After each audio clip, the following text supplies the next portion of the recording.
Super star Krishna గారి సినీ జీవితంలో మరపురాని చిత్రం దొంగలకు దొంగ.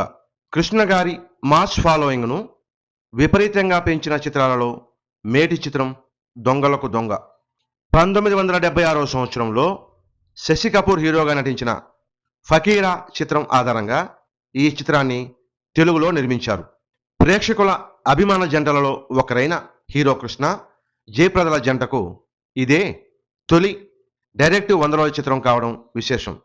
అలాగే hero Krishna, director KSR Das కాంబినేషన్లో 11వ చిత్రంగా విడుదలైన ఈ చిత్రం వారి కాంబినేషన్లో తొలి డైరెక్ట్ 100 రోజుల చిత్రం కావడం మరో విశేషం. బయ్యర్లకు వారి పెట్టుబడికి రెట్టింపు లాభాలు తెచ్చిపెట్టిన ఈ చిత్రం కృష్ణ గారి ఇమేజ్ను 2-3 రెట్లు పెంచింది. ఈ చిత్రం మొదటి వారం రోజుల్లోనే 12,25,000 రూపాయలు వసూలు చేయడం గమనించవలసిన విషయం. 1977వ సంవత్సరం సెప్టెంబర్ 29వ తేదీన విడుదలైన ఈ చిత్రం మొత్తం 16 కేంద్రాలలో 50 రోజులు ఆడింది. తిరుపతిలోని మినీ ప్రతాప్ థియేటర్లో ఈ చిత్రం డైరెక్ట్గా 100 రోజులు ప్రదర్శించబడింది.